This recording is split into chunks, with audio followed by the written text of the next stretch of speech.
ಈ ತೀರ್ಥದ ಮಹತ್ವ ಹಾಗೂ ನಿಮ್ಮೆಲ್ಲರಿಗೂ ಪೂರ್ಣ ಆಶೀರ್ವಾದವನ್ನ ತಲುಪಿಸ್ಲೇಬೇಕು ಅಂತ ಈ ಪೂರ್ಣ ಯಾತ್ರೆಯ ಪೂರ್ಣ ಆಶೀರ್ವಾದ ಅಂತ ಪತ್ರವನ್ನ ಅಪ್ಪಾಜಿ ನಿಮ್ಗೆಲ್ರಿಗೂ ಕೊಡ್ತಾ ಇದ್ದಾರೆ. ಇದರಲ್ಲಿ ಅತಿ ಮುಖ್ಯವಾದ ಈ ಯಾತ್ರೆಯ ಉದ್ದೇಶ ಏನು, ಎಲ್ಲೆಲ್ಲಿ ಹೋಗಿದ್ವಿ, ಎಲ್ಲೆಲ್ಲಿ ಹೋದಾಗ ಏನನ್ನ ಸಂಕಲ್ಪ ಮಾಡಿದ್ರು, ಏನೇನ ಅನುಷ್ಠಾನವನ್ನ ಮಾಡಿದ್ದಾರೆ, ಮತ್ತೆ ಈಗ ಕೊಡುವ ತೀರ್ಥ ಇದೆಯಲ್ಲ ಅತ್ಯಂತ ಪ್ರಬಲವಾದ, ಶ್ರೇಷ್ಠಕರವಾದ, ಶಕ್ತಿಯುತವಾದಂತಹ ತೀರ್ಥ. ಆ ತೀರ್ಥದ ಮಹತ್ವ ಏನು, ಆ ತೀರ್ಥದಲ್ಲಿ ಯಾವ ಯಾವ ನದಿಯ ನೀರಿದೆ, ಬರೀ ನೀರಷ್ಟೇ ಅಲ್ಲ, ಅಲ್ಲಿ ಅನೇಕ ಸ್ವಯಂಭೂ ಕುಂಡಗಳಿದೆ ಉತ್ತರಾಖಂಡದಲ್ಲಿ. ಅದರಲ್ಲೂ ತ್ರಯುಗಿ ನಾರಾಯಣ ಟೆಂಪಲ್ ಹೋಗಿದ್ವಿ. ಅಲ್ಲಿ 3 ಕುಂಡ, ಎಲ್ಲೂ ಸಿಗದೆ ಅಂತ 3 ಕುಂಡ, ಬ್ರಹ್ಮಕುಂಡ, ವಿಷ್ಣುಕುಂಡ ಮತ್ತು ಶಿವಕುಂಡ ಇದೆ ಅಲ್ಲಿ ಸ್ವತಃ ಶಿವ ಪಾರ್ವತಿಯರು ಮದುವೆ ಆದಂತಹ ಸ್ಥಳ ಅಂತ ಹೇಳ್ತಾರೆ. ಆ ಕುಂಡದಲ್ಲೂ ನೀರನ್ನ ನಾವು ಸಂಗ್ರಹಣೆ ಮಾಡಿ, ಪ್ರತಿ ಕುಂಡದಲ್ಲೂ ನೀರನ್ನ ಸಂಗ್ರಹಣೆ ಮಾಡಿ ತಂದು ಅದನ್ನ ಸಂಸ್ಕರಿಸಿ ಹಾಗೆ ಕೊಡ್ತಾ ಇಲ್ಲ, ಆ ನೀರನ್ನ ಮತ್ತೆ ಕೆಲವೊಂದು ಬಹಳ ಮಂಗಳಕರವಾದ ದ್ರವ್ಯಗಳನ್ನ ಸೇರಿಸಿ ತಾಯಿ ಶ್ರೀಚಕ್ರೆಗೆ ಅಮ್ಮ ಅರ್ಪಿಸಿ ನನ್ನ ಮಕ್ಕಳ ಎಲ್ಲ ಅಕಾಲ ಮೃತ್ಯು ಹರಣಂ, ಸರ್ವವ್ಯಾಧಿ ನಿವಾರಣಂ, ಸಮಸ್ತ ದುರಿತೋಪಶಯನಂ, ಶ್ರೀ ಗಂಗಾ ಪಾದೋದಕಂ ಪಾವನಂ ಶುಭಂ ಅಂತ ಇವತ್ತು ಅಪ್ಪಾಜಿ ಎಲ್ರಿಗೂ ಕೊಡ್ತಾ ಇದ್ದಾರೆ. ಇದೊಂದು ಮಹಾ ತೀರ್ಥ. ಅದಕ್ಕೆ ಹೆಸರು ಬಂದಿರೋದು, ಅದು ತೀರ್ಥವಾಗಿ ಉಳಿದಲೇ ಅದು ಅಮೃತಕ್ಕೆ ಸಮನಾಗಿದೆ. ಹಾಗಾಗಿ ಅದು ಶ್ರೀಮಾತಾ ಅಮೃತ ತೀರ್ಥ, ಶ್ರೀಮಾತಾ ಅಮೃತ ತೀರ್ಥ ಅಂತ ಹೆಸರಿನೊಂದಿಗೆ ಆ ತೀರ್ಥವನ್ನ ಅಪ್ಪಾಜಿಯವರು ಇವತ್ತು ಬಂದವ್ರಿಗೆ ಎಲ್ರಿಗೂ ಕೊಡ್ತಾರೆ. ಮತ್ತೆ ಇವತ್ತು ಅಪ್ಪಾಜಿ ಯಾರ ಕೇಳು ಮಾತಾಡೋದಿಲ್ಲ, ನೀವು ಬಂದವರು ನಿಮ್ಮ ಮನೋವಾಂಚಲ್ಯವನ್ನು ಅವರ ಪಾದಕ್ಕೆ ಅರ್ಪಿಸಿ ಅತಿ ಮುಖ್ಯವಾದ ತೀರ್ಥವನ್ನ ನಿಮ್ಮ ಮನೆಗೆ ತಗೊಂಡು ಹೋಗಿ. ಈ ತೀರ್ಥ ಅಪ್ಪಾಜಿ ನೆನ್ನೆ ಇದನ್ನ ಹೇಳ್ತಾ ಇದ್ರು, ಇದೆಲ್ಲವೂ ಬಹಳ ಶಕ್ತಿಯುತದ್ದು. ಅಕಾಲದಲ್ಲಿ ಮರಣ ಆಗ್ಬಿಡುತ್ತೆ, ಅದನ್ನ ನಾಶವನ್ನ ಮಾಡಿ ಅಕಾಲ ಮೃತ್ಯು ಹರಣಂ, ಸರ್ವ ವ್ಯಾಧಿ, ಎಲ್ಲ ರೋಗಗಳಿಗೂ ಶಮನ ಆಗತ್ತೆ. ಸರ್ವ ವ್ಯಾಧಿ ನಿವಾರಣಂ, ಸಮಸ್ತ ದುರಿತೋಪಶಯನಂ, ಮತ್ತೆ ನಮ್ಮ ಪೂರ್ವ ಜನ್ಮದ ಪ್ರಾರಬ್ಧ ಎಲ್ಲವೂ ಕೂಡ ನಾಶವಾಗಿ ಆ ತೀರ್ಥಕ್ಕೆ ಅಷ್ಟು ಶಕ್ತಿ ಇದೆ. ಹಾಗಾಗಿ ಅದನ್ನೆಲ್ಲ ತಗೊಂಡೋಗ್ಬೇಕು. ಮತ್ತೆ ಸುಮ್ಮನೆ ತಗೊಳ್ಳೋದೆಲ್ಲ, ಫಸ್ಟ್ ಇದನ್ನ ಓದ್ಬೇಕು. ಇದನ್ನ ಓದಕ್ ಮುಂಚೆ ಅಪ್ಪಾಜಿ ಹೋಗಿರುವ ಯಾತ್ರೆಗೆ ನೀವು ನೋಡ್ಬೇಕು. ಆಗ ಅನ್ಸುತ್ತೆ, ನೀವು ಅಪ್ಪಾಜಿ ಅವ್ರ ವಿಡಿಯೋದಲ್ಲಿ ನೋಡ್ತಿಲ್ಲ, ಎಷ್ಟೋ ಜನ ಹೇಳ್ತಿರೋ ನಾವೇ ಯಾತ್ರೆಗೆ ಹೋಗಿದ್ದೀವಿ ಅಂತ. ಆ ಯಾತ್ರೆಯ ಅನುಭವ ಆಗುತ್ತೆ. ಇದು ಓದೋದ್ರಿಂದ ಅಲ್ಲಿರುವ ಸ್ಥಳಗಳ ಶಕ್ತಿ ನಿಮಗೆ ಅರಿವಾಗುತ್ತೆ. ಇದೆಲ್ಲ ಅರಿವಾದಾಗ ಮನಸ್ಸು ಒಂದೇ ಕಡೆ ನಿಂತಿರುತ್ತೆ, ಅದು ಆ ಶ್ರೀಮಾತ ಅಪ್ಪಾಜಿಯ ಪಾದದ ಹತ್ರ. ಆಗ ತೀರ್ಥವನ್ನ ತಗೊಳ್ಳಿ, ಖಂಡಿತವಾಗ್ಲೂ ಅದು ಅಕಾಲ ಮೃತ್ಯು ಹರಣಂ, ಸರ್ವ ವ್ಯಾಧಿ ನಿವಾರಣಂ, ಸಮಸ್ತ ದುರಿತೋಪಶಮನಂ, ಶ್ರೀ ಗಂಗಾ ಪಾದೋದಕಂ ಪಾವನಂ ಶುಭಂ. ಆಗದ್ರಲ್ಲಿ ಯಾವ ಸಂಶಯನೂ ಕೂಡ ಇಲ್ಲ. ಹಾಗಾಗಿ ಅದರ ಹೆಸರು ಶ್ರೀಮಾತಾ ಅಮೃತ ತೀರ್ಥ ಅಂತ. ಪ್ರತಿಯೊಬ್ಬರಿಗೂ ಇದನ್ನ, ಈ ಆಶೀರ್ವಾದ ಪತ್ರವನ್ನ ಅಪ್ಪಾಜಿಯವರು ಇವತ್ತು ಕೊಡ್ತಾರೆ. ಅಂದ್ರೆ ತನ್ನ ಮಕ್ಕಳಿಗೆ ಯಾವುದನ್ನ ಯಾವ ರೀತಿಯಾಗಿ ಕೊಡಬೇಕು, ಯಾವಾಗ್ಲೂ ಕೂಡ ಅದನ್ನೇ ಸದಾಕಾಲ ಯೋಚನೆ ಮಾಡ್ತಾ ಇರ್ತಾರೆ.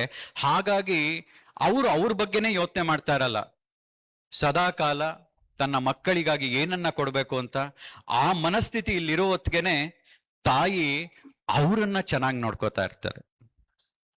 ತಾಯಿ ಯಾರನ್ನ ಚೆನ್ನಾಗಿ ನೋಡ್ಕೋತಾಳೆ ಎಂದಾಗ, ಯಾರು ತಮ್ಮ ಇಡೀ ದೇಹ ಮನಸ್ಸು ಬುದ್ಧಿಯನ್ನ ಸಂಪೂರ್ಣವಾಗಿ ಅರ್ಪಿಸಿ ಕೂತಿರ್ತಾರೋ ಅವರಲ್ಲಿ ನಿಜವಾದಂತಹ ಆ ಒಂದು ದೈವಿಕ ಶಕ್ತಿ ಅವರನ್ನ ಕೈ ಹಿಡಿದು ನಡೆಸ್ತಾ ಇರುತ್ತೆ. ಈ ಯಾತ್ರೆ ಉದ್ದಕ್ಕೂ ಅಷ್ಟೇ ನಮಗೆ ಅನುಭವ ಆಗಿದ್ದೆ. ಆ ಬಾಲ ತ್ರಿಪುರ ಸುಂದರಿಯು ಪ್ರತಿಯೊಂದು ಹೆಜ್ಜೆ ಹೆಜ್ಜೆ ಹೆಜ್ಜೆ ಹೆಜ್ಜೆಲ್ಲೂ ನಮ್ಮನ್ನ ಕರ್ಕೊಂಡೋಗಿ, ಅದರಲ್ಲಿ ನನ್ನ ತಂದೆ ತಾಯಿ ಮಾಡಿದ ಪುಣ್ಯವೋ ಏನೋ, ನಾನು ಕೂಡ ಭಾಗಿಯಾಗಿದ್ದೆ, ನನ್ನ ಸಹ ಯಾತ್ರಿಗಳು ಕೂಡ. ಹಾಗಾಗಿ ಅದನ್ನ ಕರ್ಕೊಂಡು ಹೋಗ್ತಾ ಹೋಗ್ತಾ ಅನುಭವ ಆಗಿದ್ದು, ನಾವು ಯಾರ ಜೊತೆಲಿರೋದು ಮರಿಬಾರದು ಅಂತ. ಇದು ತುಂಬಾ ಕಷ್ಟವಾದದ್ದು ಇಲ್ಲಿ ಎಲ್ರಿಗಿಂತ ನನಗೆ ಅದು. ಯಾಕೆ ಅಂದ್ರೆ ಇವನು ಯಾವಾಗ್ಲೂ ತಂದೆಯಾಗಿ ನೋಡ್ತಾ ಇರ್ತಾನೆ. ಅವರು ಗುರು ಶಿಷ್ಯ ಅಂತ ಒಪ್ಕೊಂಡ್ಬಿಟ್ಟಾಯ್ತು. ಅವರು ನನ್ನ ಶಿಷ್ಯನಾಗೆ ನೋಡ್ತಾ ಇದ್ದಾರೆ. ಆದ್ರೆ ನನಗೆ ತುಂಬಾ ಕಷ್ಟ ಆಗಿದ್ದೇನು ಅಂದ್ರೆ ನಾನು ಇನ್ನು ಸ್ವಲ್ಪ ತಂದೆಯಾಗಿ ನೋಡ್ತಾ ಇದ್ದೀನಿ. ಹಾಗಾಗಿ ಈ ಸುಬ್ರಹ್ಮಣ್ಯ ಸಾಯ್ಬೇಕು, ಶ್ರೀಮಾತ ಅಣ್ಣಯ್ಯ ಆಗ ಹುಟ್ಟೋದು ಅಂತ ಅಪ್ಪಾಜಿ ಹೇಳ್ತಾ ಇರ್ತಾರೆ. ಹಾಗಾಗಿ ಇದೊಂದು ಬಹಳ ಮುಖ್ಯವಾದಂತಹ ಯಾತ್ರೆ ನನಗೂ ಕೂಡ ಆಗಿತ್ತು. ಯಾಕೆಂದ್ರೆ ಕೆಲವು ಸತಿ ನಮ್ಮನ್ನ ನಾವು ತಗ್ಗಿಸ್ಕೋಬೇಕಾಗತ್ತೆ, ನಾವು ಯಾರ ಜೊತೆಲಿದ್ದೀವಿ. ಯಾಕೆಂದ್ರೆ ತಂದೆ ಅಂದ ತಕ್ಷಣ ಅದೊಂದು ಸಲಹೆಗೆ ಬಂದ್ಬಿಡುತ್ತೆ, ತಂದೆ ತಾಯಿ ಹತ್ರ ಸಲಿಗೆ ತಕ್ಷಣ ಬಂದ್ಬಿಡುತ್ತೆ. ಅದನ್ನೆಲ್ಲ ಕುಗ್ಗಿಸಿ ಆ ಶ್ರೀಮಾತ ಅಪ್ಪಾಜಿಯವರ ಹತ್ರ ಈ ಯಾತ್ರೆಯಲ್ಲಿ ಶಿಷ್ಯನಾಗಿ ಅಲ್ಪ ಸ್ವಲ್ಪ ಅವರಂತಹ ಕಲಿತಹ ವಿದ್ಯೆ ಅತಿ ಮುಖ್ಯವಾಗಿತ್ತು. ಮತ್ತೆ ಅವ್ರು ಯಾರು, ಅದರಲ್ಲೂ ಕೇದಾರ್ನಾಥ್ಗೆ ಹೋದಾಗ ನೀವು ಡಂಬರು ಬಾರಿಸಿರೋದು ನೀವೆಲ್ಲ ವಿಡಿಯೋ ನೋಡಿದ್ರೆ ಗೊತ್ತಾಗತ್ತೆ. ಅದ್ ಹಂಗೆಲ್ಲ ಯಾರಿಗೂ ಕೊಡೋದಿಲ್ಲ, ಅವರು ಅಗೋರಿಗಳು, ಅವರೆಲ್ಲ ಬಹಳ ತಪಸ್ವಿ, ಅವರೆಲ್ಲ ನೀವು ಆಕಾರ ನೋಡಿದ್ರೆ ಸುಮ್ನೆ ಯಾರು ಭಿಕ್ಷುಕರು ಅನ್ಕೋಬೇಡಿ, ಮಹಾ ಅಗೋರಿಗಳು, ಅವ್ರನ್ನ ಯಾರು ಹತ್ರಕ್ಕೂ ಸೇರಿಸ್ಕೊಳ್ಳಲ್ಲ. ಅಂಥದ್ರಲ್ಲಿ ಅಪ್ಪಾಜಿ ಅವ್ರನ್ನ ಕರೆದು ಕೂರ್ಸಿ ನೀವು ಬಾರಿಸಿ ಡಮ್ರ, ಯಾರು ಡಮ್ರಗ ಬಾರ್ಸೋದು ಯಾರು? ಹಾಗಾಗಿ ಆ ಶಿವಶಕ್ತಿ ರೂಪಿಣಿಯಾಗಿ ಶ್ರೀಮಾತ ಅಪ್ಪಾಜಿ ಅವರು ಕೂತಿದ್ದಾರೆ. ನಮ್ಮೆಲ್ಲರಿಗೂ ಸಂಪೂರ್ಣವಾದ ಪ್ರೇಮಪೂರ್ವಕವಾದ ಆಶೀರ್ವಾದ ಕೊಡ್ಲಿಕ್ಕೆ ಅವರು ಸದಾಕಾಲ ಇರ್ತಾರೆ. ಅದನ್ನ ನಾವು ಎಷ್ಟು ತಗೋತೀವಿ ನಮ್ಮೇಲ್ ಬಿಟ್ಟಿದ್ದು. ನಮ್ಮೇಲ್ ಬಿಟ್ಟಿದ್ದು ಅಂದ್ರೆ ಏನು, ನಮ್ಮಲ್ಲಿ ಎಷ್ಟು ಶ್ರದ್ಧೆ ಇದೆ ಅಂತ. ಈಗ ಶ್ರದ್ಧೆ ನನ್ನಲ್ಲಿ ಇದೆಯೋ ಇಲ್ವೋ ಅಂತ ನಿಮಗೆ ಕ್ವಶನ್ ಬರುತ್ತಲ್ಲ, ಹೇಗೆ ಅದನ್ನ ಟೆಸ್ಟ್ ಮಾಡೋದು? ಅಪ್ಪಾಜಿಯವರು ದುರ್ಗಾವಸ್ತ್ರ ಅಂತ ಮಾಡಿದ್ದಾರೆ, ಶ್ರೀಚಕ್ರ ನಿಲಯ ಅಂತ ಪುಸ್ತಕವನ್ನ, ಮಹಾ ತಾಯಿಯ ಗ್ರಂಥವನ್ನ ಬಿಡುಗಡೆ ಮಾಡಿದ್ದಾರೆ. ಯಾರು ಅಪ್ಪಾಜಿಯ ಮೇಲೆ ಭರವಸೆ ಇಟ್ಟಿರ್ತಾರೋ ಅವ್ರ ಮನೆಯಲ್ಲೆಲ್ಲ ದುರ್ಗಾವಸ್ತ್ರ ಹಾಗೂ ಶ್ರೀಚಕ್ರ ನಿಲಯ ಇದ್ದೇ ಇರುತ್ತೆ.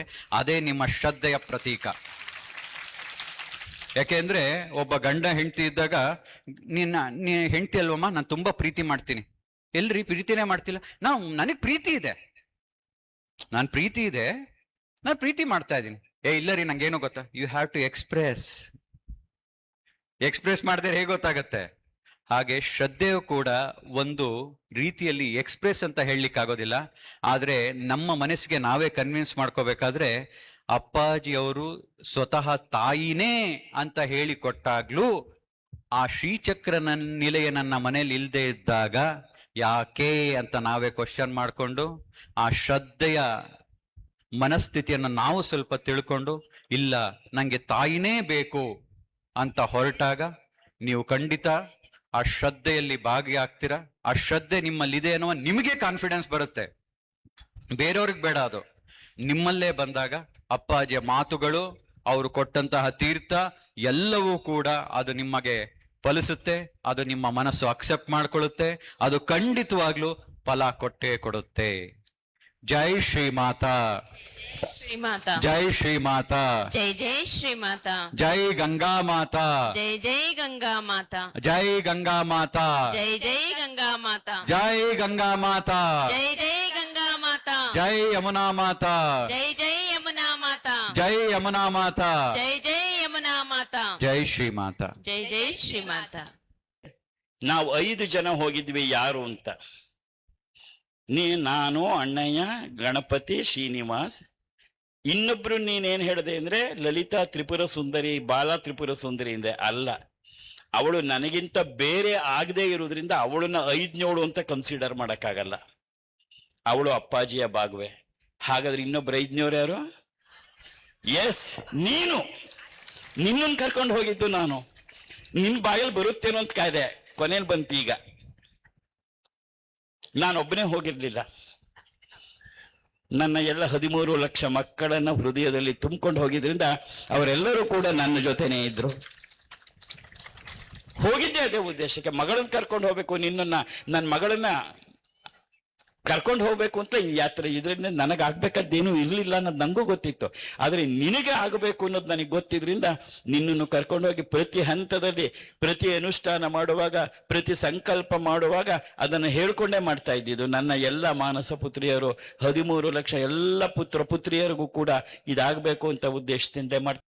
ಈ ತೀರ್ಥ, ನೀನು ತಗೊಂಡು ಹೋಗುವ ತೀರ್ಥ ಶುದ್ಧತೆಯ, ಪವಿತ್ರತೆಯ ಮತ್ತು ನಿಷ್ಕಲ್ಮಶತೆಯ ಸಂಕೇತ. ಇದು 3 ಕೆಲಸಗಳನ್ನ ಮಾಡುತ್ತೆ. ಒಂದು, ಅಕಾಲ ಮೃತ್ಯು ಹರಣಂ. 2ನೇದು, ಸರ್ವ ವ್ಯಾಧಿ ನಿವಾರಣಂ. ಮೂರನೇದು ಸಮಸ್ತ ದುರಿತ ಉಪಶಾಂತ್ಯರ್ಥಂ. ಶ್ರೀ ಗಂಗಾ ಪಾದೋದಕಂ ಪಾವನಂ ಶುಭಂ. ಅಕಾಲ ಮೃತ್ಯು. ಅಕಾಲ ಮೃತ್ಯು ಅಂದ್ರೆ ಏನಪ್ಪ ಅಂದ್ರೆ, ನಾನು ಎಷ್ಟು ಕಾಲ ಬದುಕಬೇಕು ಅಂತ ನನ್ನ ಆಯಸ್ಸು ಬರೆದಿದ್ಯೋ ಅದಕ್ಕೆ ಮುಂಚೆನೆ ಸತ್ತೋದ್ರೆ ಅದನ್ನ ಅಕಾಲ ಮೃತ್ಯು ಅಂತ ಕರೀತಾರೆ. ಅದು ಆಕ್ಸಿಡೆಂಟ್ ಇಂದ ಆಗ್ಬೋದು, ಹಾರ್ಟ್ ಅಟ್ಯಾಕ್ ಇಂದ ಆಗ್ಬಹುದು, ರೋಗ ರುಜಿನದಿಂದ ಆಗ್ಬೋದು. ಆ ತರದ್ ಯಾವುದೂ ಆಗಲ್ಲ ಈ ತೀರ್ಥ ಕುಡಿಯೋದ್ರಿಂದ. ಅಕಾಲ ಮೃತ್ಯು ಬರಲ್ಲ. ಸರ್ವ ವ್ಯಾಧಿ ನಿವಾರಣಂ. It's a divine medicine. ಎಂತೆಂಥ ದೊಡ್ಡ ಕಾಯಿಲೆಗಳು ಕೂಡ ಇದರಿಂದ, ಕ್ಯಾನ್ಸರ್ ಇರ್ಬೋದು, ಮತ್ತೊಂದಿರ್ಬೋದು, ಅದು ಆಸೆ ಆಗತ್ತೆ. ಟೆಸ್ಟ್ ಮಾಡಿ ನೋಡು. ಟೆಸ್ಟ್ ಮಾಡೇ ನಿಂಗೆ ಕೊಡ್ತಾ ಇರೋದು. ನಾ ಟೆಸ್ಟ್ ಮಾಡಿದ್ಮೇಲೆ ನಿಂಗೆ ಕೊಡ್ತಾ ಇರೋದು. ಮೂರನೇದು ಸಮಸ್ತ ದುರಿತ ಉಪಶಾಂತ್ಯರ್ಥಂ. ನಿನ್ನ ಎಲ್ಲ ಕಷ್ಟಗಳಿಗೆ ಕಾರಣ ಪ್ರಾರಬ್ಧ ಕರ್ಮ. ಆ ಪ್ರಾರಬ್ಧ ಕರ್ಮವನ್ನ ಕಡಿಮೆ ಮಾಡ್ತಕ್ಕಂಥದ್ದು. ಈ ಮೂರು ಕೆಲಸಗಳನ್ನ ಮಾಡುದ್ರಿಂದಲೇ ಇನ್ನ ಪರಮ ಪವಿತ್ರವಾದ ತೀರ್ಥ ಅಂತ ಕರಿತೀವಿ. ತೀರ್ಥ ಅಂದ್ರೆ ಅರ್ಥನೇ ಕಷ್ಟಗಳಿಂದ ಪಾರ್ ಮಾಡೋದು ಅಂತ ಅರ್ಥ. ತೀರ್ಥ ಅಂದ್ರೆ ಏನು? ಜಲ ಕುಡಿಯೋದು ಅಂತಲ್ಲ. ತೀರ್ಥ ಅಂದ್ರೆ ಯಾವುದು ನಿನ್ನ ಕಷ್ಟಗಳಿಂದ ಪಾರ್ ಮಾಡುತ್ತೆ ಅದನ್ನೇ ತೀರ್ಥ ಅಂತ ಕರೀತಾರೆ. ಪ್ರಮುಖವಾದದ್ದು ಮೂರು ಕಷ್ಟ. ಒಂದು ಮೃತ್ಯು, ಅಕಾಲ ಮೃತ್ಯು ಬರಲ್ಲ. ಎರಡನೇದು ಸರ್ವ ವ್ಯಾಧಿ ನಿವಾರಣಂ. ಮೂರನೇದು ಸಮಸ್ತ ದುರಿತ ಉಪಶಾಂತ್ಯರ್ಥಂ. ಹಾಗಾಗಿ ಗಂಗಾ ತೀರ್ಥವನ್ನ ನೀನು ತಗೊಂಡು ಹೋಗುವಾಗ, ತಗೊಂಡು ಹೋದ ನಂತರ ಅದನ್ನ ಬೇರೆ ಬಾಟ್ಲಿಗೆ, ಶುದ್ಧವಾದ ಬಾಟ್ಲಿಗೆ ಹಾಕಿ ಬೇರೆ ಒಳ್ಳೆ ಶುದ್ಧವಾದ ನೀರನ್ನು ಮಾಡಿ ಜಾರಿ ಸರಿಯಾದ ಸಂದರ್ಭದಲ್ಲಿ ಉಪಯೋಗಿಸು. ಮತ್ತೆ ಇದು ಮತ್ತೆ ಮತ್ತೆ ಸಿಗೋದು ಅಲ್ಲ. ನಾ ಮತ್ತೆ ಮತ್ತೆ ಚಾರ್ಧಾಮ್ಗೆ ಹೋಗ್ತೀನೋ ಇಲ್ವೋ ಗೊತ್ತಿಲ್ಲ. ಈ ವಯಸ್ಸು ಕಷ್ಟ ಆಗತ್ತೆ.